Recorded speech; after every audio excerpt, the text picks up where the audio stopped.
संस्कृत अध्ययन के इस YouTube चैनल पर आप सभी का स्वागत है।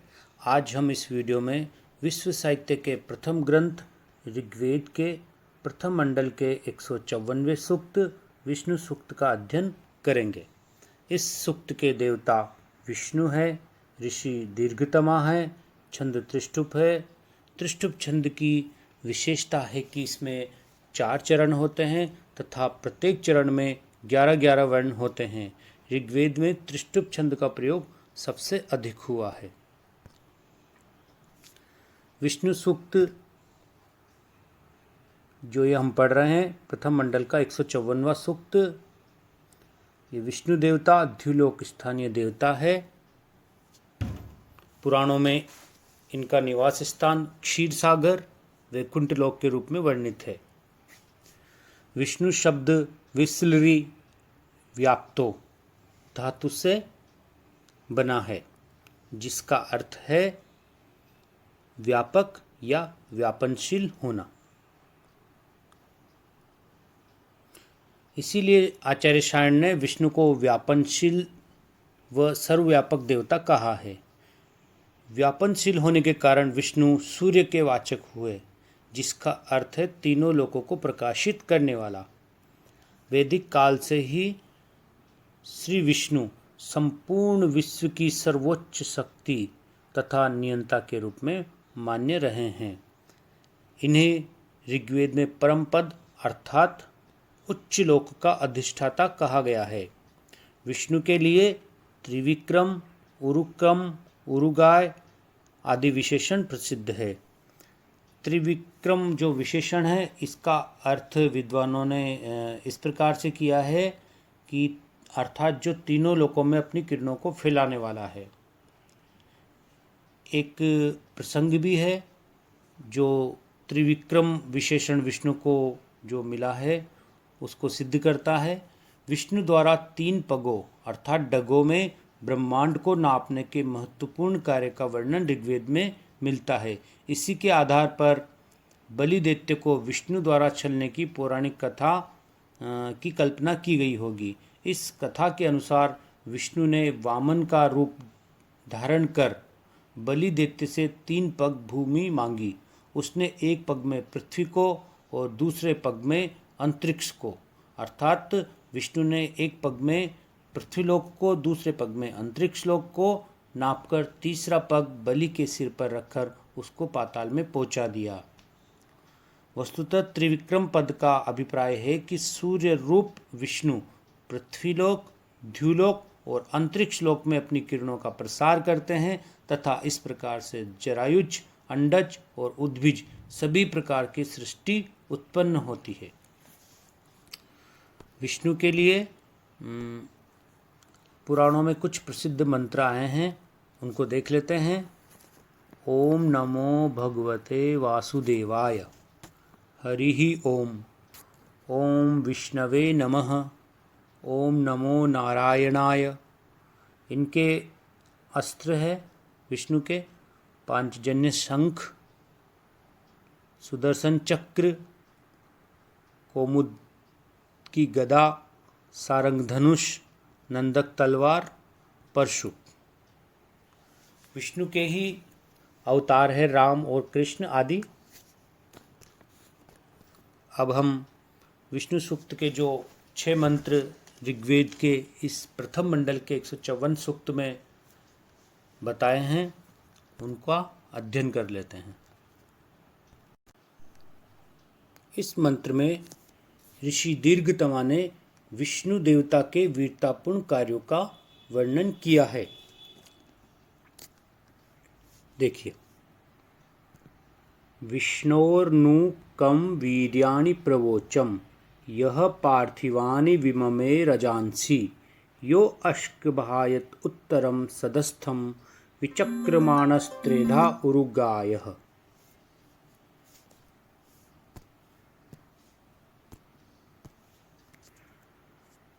दीर्घतमा ऋषि कहता है कि मैं विष्णोः अर्थात विष्णु देवता के वीर्याणि अर्थात वीरतापूर्ण कार्यों का नु कम अर्थात अतिशीघ्र, प्रवोचम अर्थात वर्णन करता हूँ। प्रवोचम शब्द प्र उपसर्ग वच धातु लंग लकार उत्तम पुरुष एक वचन। तो ऋषि दीर्घतमा कहता है कि मैं विष्णु देवता के वीर्याणि वीरतापूर्ण कार्यों का नूकम अर्थात अतिशीघ्र प्रवोचम वर्णन करता हूँ।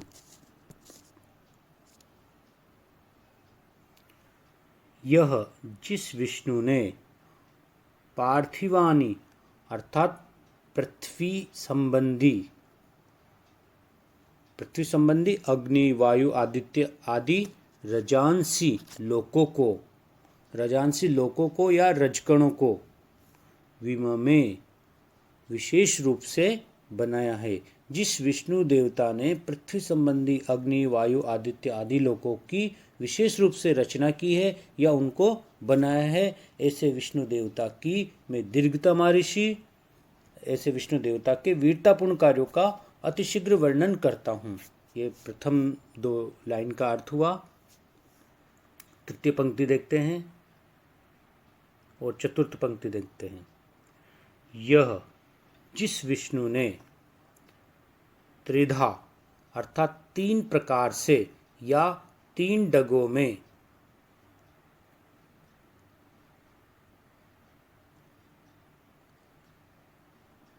विचक्रमाण अर्थात लांघते हुए।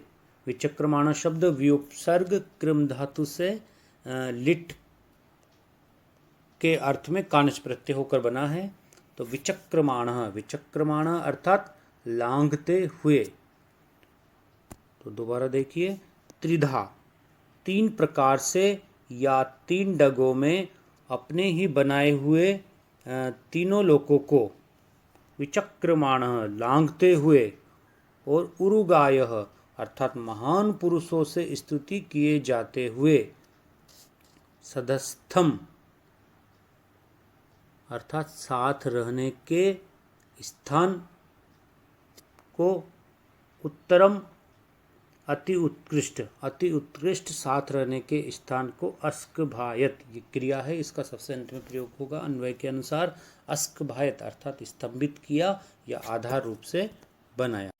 इस मंत्र में विष्णु के द्वारा 3 डगों में संपूर्ण लोकों की स्थिति बतलाई गई है तथा विष्णु की तुलना यहाँ पर सिंह से की गई है। यहाँ पर जो न शब्द आया है यह उपमावाचक है। वेदों में उपमावाचक अर्थ में इसका प्रयोग किया जाता है। और विष्णु की तुलना मृग अर्थात सिंह से की गई है। देखते हैं मंत्र। प्रतद्विष्णु स्तवते वीरेण मृगो न भीमः कुचरो गिरिष्ठा। यह जो द्वितीय पंक्ति है यह कई प्रकार की प्रतियोगी परीक्षाओं में पूछी जाती है, इसलिए यह मंत्र भी महत्वपूर्ण हो जाता है। यस्यो उरुसु त्रिषु विक्रमणेषु अधिक्ष्यन्ति भुवनानि विश्वा। अर्थ देखते हैं। यस्य उरुसु यस्य जिस विष्णु के उरुसु विस्तीर्ण त्रिषु 3 विक्रमणेषु अर्थात डगों में विश्वा संपूर्ण भुवनानि लोक अधिक्ष्यन्ति आ जाते हैं या निवास करते हैं। जिस विष्णु के विस्तीर्ण 3 डगों में संपूर्ण लोक आ जाते हैं या आश्रय लेकर निवास करते हैं, तद विष्णु उस विष्णु के वीरेण अर्थात वीरतापूर्ण कार्यों की प्रस्तवते अर्थात स्तुति उसी प्रकार करता हूँ मैं या उसी प्रकार की जाती है। न यानी जिस जैसे, न उपमावाचक शब्द है, मृगो जैसे कि सिंह की जाती है। कैसे सिंह की? जो भीमः अर्थात भयानक, कुचरो अर्थात कुचर कु धनचर धनट इस प्रकार बनता है। आचार्य सायण ने कुचर का अर्थ कुत्सित हिंसा आदि कर्म करने वाला किया है, तथा पीटरसन ने इसका अर्थ स्वतंत्रता पूर्वक विचरण करने वाला किया है। जो हिरण, मृग का अर्थ हिरण भी होता है और मृग का अर्थ यहाँ पर सिंह से लिया गया है। तो जो सिंह, जैसे सिंह भीमः अर्थात भयानक, कुचरो अर्थात कुत्सित हिंसा आदि कार्य करने वाले, या गिरिष्ठा अर्थात स्वतंत्रता पूर्वक इस पृथ्वी पर विचरण करने वाले, या गिरिष्ठा अर्थात पर्वत आदि उन्नत प्रदेशों में रहने वाले मृगो अर्थात सिंह की स्तवते प्रस्तवते स्तुति की जाती है। उसी प्रकार से तद विष्णु, उस विष्णु देवता के वीर्यण अर्थात वीरतापूर्ण कार्यों की स्तवते प्रस्तवते स्तुति की जाती है। इस मंत्र में भी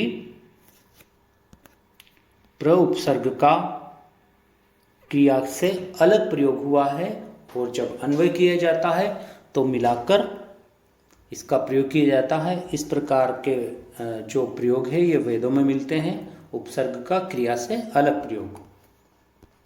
अगला मंत्र देखते हैं।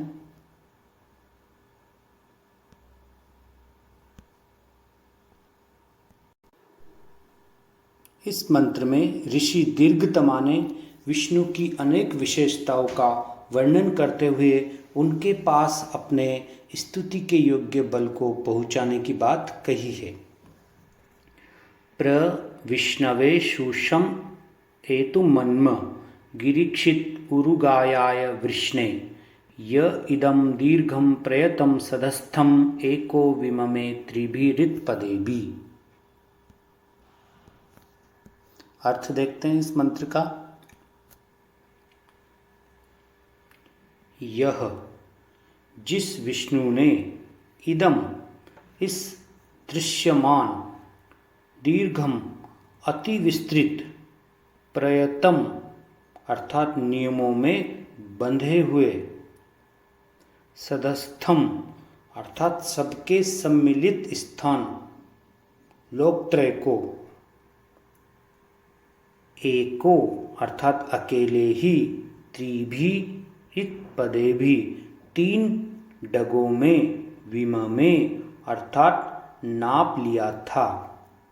जिस विष्णु ने इस दृश्यमान अति विस्तृत नियमों में बंधे हुए सबके सम्मिलित स्थान तीनों लोकों को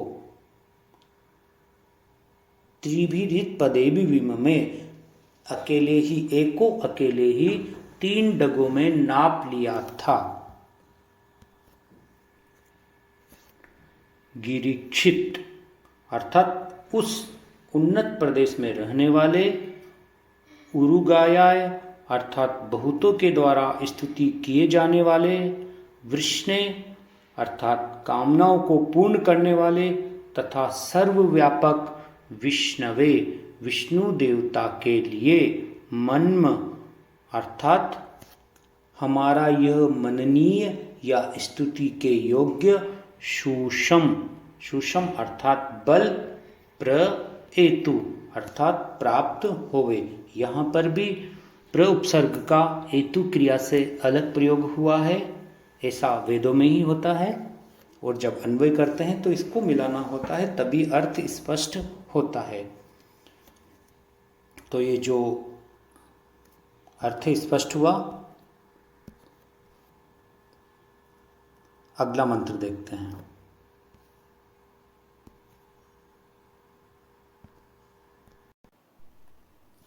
इस मंत्र में बताया है कि विष्णुदेव अकेले ही तीनों लोकों को धारण किए हुए हैं। देखिए, यस्य त्रिपूर्णा मधुना पदान्य अक्षीयमाणा स्वधया मदन्ति यौ त्रिधातु पृथ्वीम उत ध्याम एको दाधार भुवनानि विश्वा।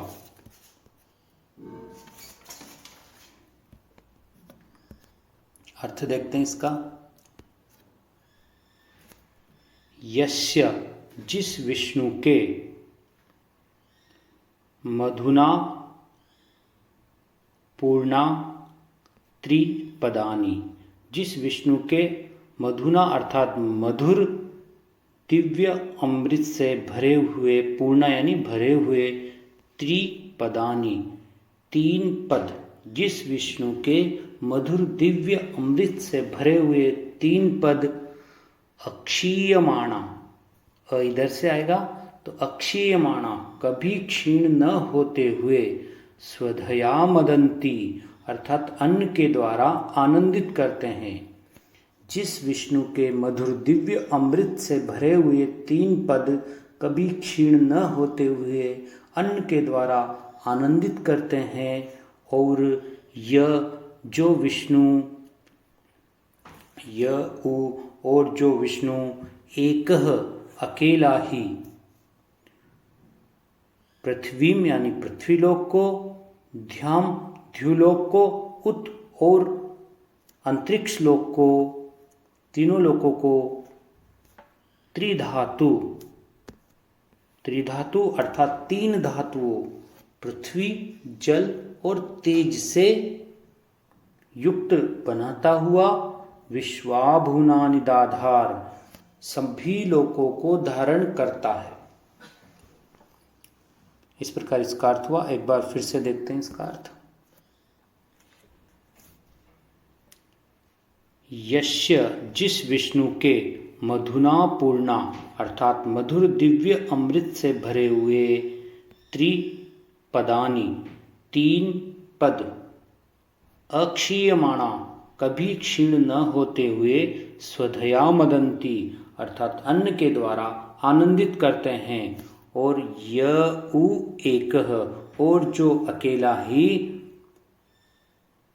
पृथ्वी विस्तृत पृथ्वीलोक को, ध्यान द्युलोक को, उत का अर्थ यहाँ पर और है तो फिर इससे अध्यार करना पड़ेगा हमें अंतरिक्ष लोक का, और जो अकेला ही विष्णुदेव पृथ्वीलोक को, द्युलोक को और अंतरिक्ष लोक को, इन तीनों लोकों को त्रिधातु 3 धातुओं पृथ्वी जल तेज से युक्त बनाता हुआ, विश्वाभुवनानि दाधार सभी लोकों को धारण करता है। ऐसे विष्णुदेव की हम स्तुति करते हैं। यहाँ पर जो विश्वा शब्द आया है यह वैदिक रूप है, लौकिक संस्कृत में तो विश्वानी बनता है। इसी प्रकार से ध्याम, यह ध्यो शब्द है, इसका द्वितीय का एकवचन है। दाधार धृधातु है, लिट्लकार प्रथम पुरुष एकवचन। अगला मंत्र देखते हैं। इस मंत्र में ऋषि दीर्घतमा विष्णुदेव के परम स्थान को प्राप्त करने की कामना कर रहे हैं। तदस्य प्रियम अभिपाथो अश्याम नरो यत्र देव यवो मदन्ति उरुक्रमस्य स ही बंधुरित्था विष्णोः पदे परमे मध्व उत्सह। अर्थ देखते हैं मंत्र का। तद अस्य इस विष्णु के, प्रियम अर्थात प्रिय, पाथो प्रिय उस लोक को, अभि अस्याम, अभि ये उपसर्ग है, अस्याम क्रिया है। यहाँ पर भी अभि उपसर्ग का क्रिया से अलग प्रयोग हुआ है जैसा कि वेदों में मिलता है। इसको मिलाकर देखेंगे तो अभि अस्याम अर्थात प्राप्त करूँ। जो अस्याम है यह अश धातु आश्रित लिंग उत्तम पुरुष एक वचन का रूप है यहाँ पर अस्याम। तो प्रथम पंक्ति को देखते हैं।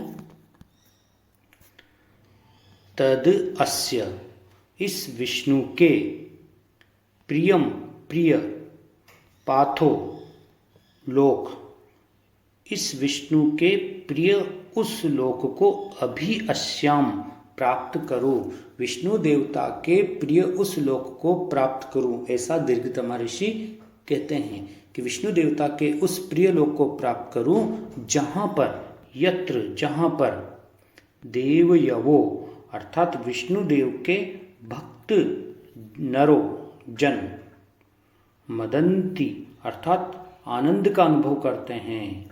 जहाँ पर विष्णु देव यवो अर्थात विष्णु देवता के नरो भक्तजन यत्र जहाँ पर मदंती यानी आनंद का अनुभव करते हैं। उरुक्रमस्य अर्थात परम पराक्रम वाले या महान डगों वाले सर्वव्यापक विष्णु उस विष्णु देवता के पदे पर में परम पद में परम स्थान में मध्व उत्सह मधुर अमृत का स्रोत है। अर्थात विष्णु देवता का जो परम स्थान है जिसको हम गोलोक कहते हैं या द्युलोक कहते हैं या वैकुंठ लोक कहते हैं, वहाँ पर मध्व उत्सव वहाँ पर मधुर अमृत का स्रोत है। इस प्रकार स यानी वह विष्णु निश्चय ही बंधुर इत्था यानी इस प्रकार बंधु यानी सबका बंधु है, भ्राता है। यहाँ पर जो इत्था शब्द आया है इत्था, यह लौकिक संस्कृत में इत्थम होता है लेकिन इत्था यह वैदिक रूप है। मदंती आया है, मदंती मद धातु लट लकार प्रथम पुरुष बहुवचन। एक बार इस मंत्र का अर्थ फिर से देख लेते हैं। तद अस्य इस विष्णु के प्रिय पाथो यानी लोक को, इस विष्णु के प्रिय उस लोक को अभियश्याम अर्थात प्राप्त करूं, ऐसा दीर्घ तमाऋषि कहते हैं कि इस विष्णु देवता के प्रिय उस लोक को प्राप्त करूं यत्र जहाँ पर देवयवो अर्थात विष्णुदेव के भक्तजन मदंती यानी आनंद का अनुभव करते हैं। और उरुक्रमस्य अर्थात ये उरुक्रमस्य ये विष्णु के लिए आया है। उरुक्रमस्य विष्णु अर्थात परम पराक्रम वाले अथवा महान डगों वाले सर्वव्यापक विष्णु के पदे पर में परम पद में अर्थात परम स्थान में मध्व उत्सह अर्थात मधुर अमृत का स्रोत है। इस प्रकार स ही बंधुर इत्था, इस प्रकार वह विष्णु देवता निश्चय ही सबका बंधु है। अगला मंत्र देखते हैं, अंतिम मंत्र है इस सूक्त का।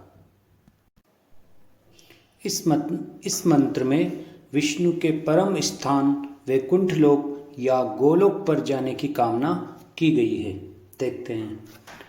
ता वाम वास्तुन्य उस्मसी गमथ्यै यत्र गावो भूरिशृंगा अयासः अत्राह तदुरुगायस्य वृष्णः परमं पदम अवभाति भूरि।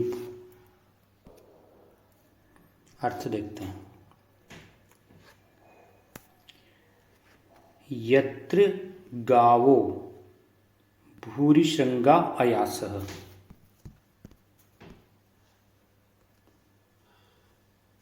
यत्र जहाँ पर भूरिशृंगा, द्वितीय पंक्ति के दो अर्थ निकलेंगे, ध्यान से देखना। यत्र यानी जहाँ पर भूरिशृंगा अर्थात बड़े बड़े ऊंचे सींगों वाली गायें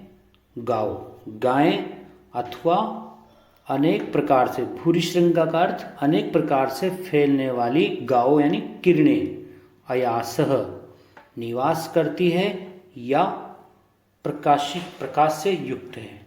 एक बार फिर से इसका अर्थ देखते हैं।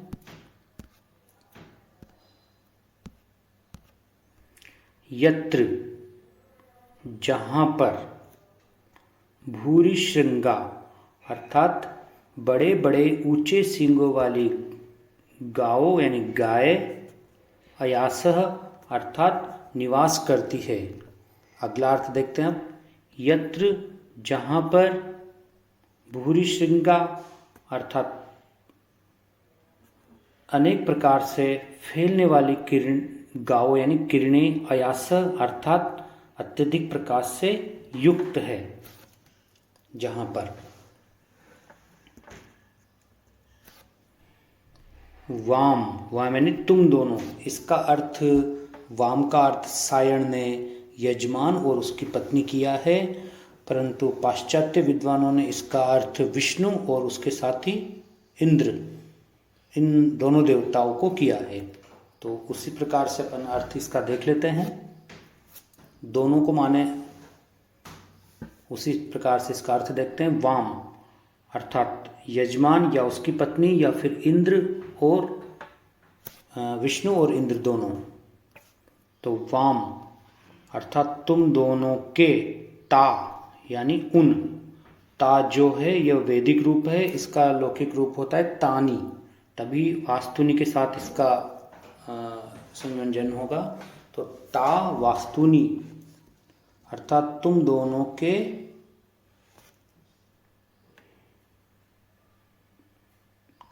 वाम यानी तुम दोनों के, ता यानी उन, वास्तुनि अर्थात निवास योग्य स्थान या लोक को,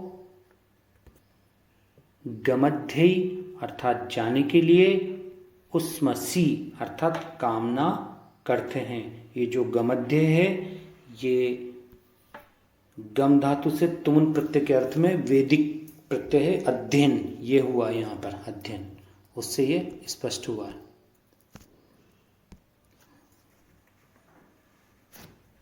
तो प्रथम पंक्ति को फिर से देखते हैं। वाम अर्थात, वाम का अर्थ है यजमान या उसकी पत्नी या फिर इंद्र और विष्णु, विष्णु और इंद्र दोनों। तो वाम यानी तुम दोनों के, ता, ता यानी उन, वास्तुनि अर्थात निवास योग्य स्थानों या लोक पर, गमध्य यानी जाने के लिए, उस्मसी, उस्मसी यानी कामना करते हैं। अत्र यहां पर अह निश्चय ही,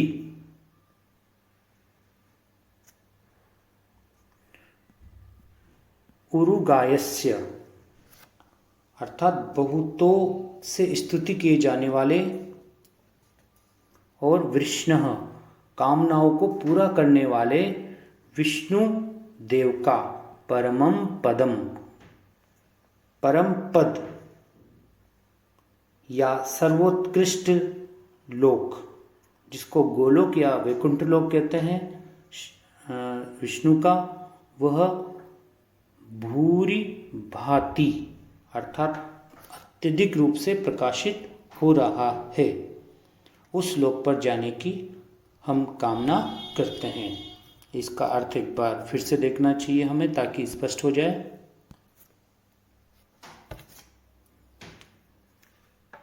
यत्र भूरिश्रृंगा गावो अयास, इसके सबसे पहले दो अर्थ निकलेंगे।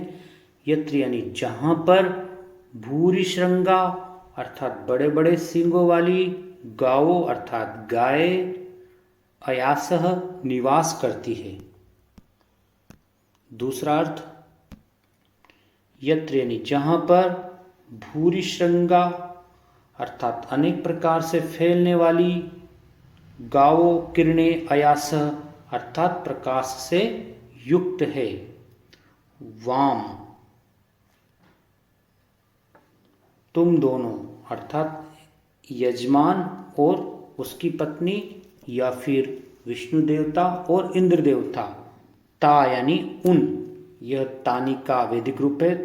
ता यानी उन, वास्तुनि यानी उन निवास योग्य स्थान या लोकों को, गमध्य जाने के लिए, उस्मसी यानी कामना करते हैं उन दोनों लोकों की को, उन तुम दोनों के उन लोकों को जाने की हम कामना करते हैं। अत्र अह यहाँ निश्चय ही,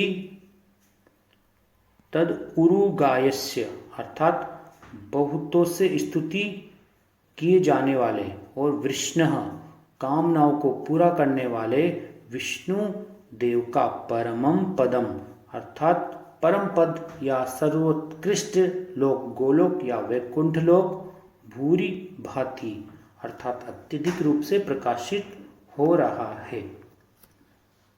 यहाँ पर भी ये जो भाति है इसका अव उपसर्ग के साथ प्रयोग है, तो इनको मिलाएंगे तो अवभाति। यह लट लकार प्रथम पुरुष एकवचन का रूप है। इस प्रकार से हमारा ये विष्णु सूक्त समाप्त हुआ।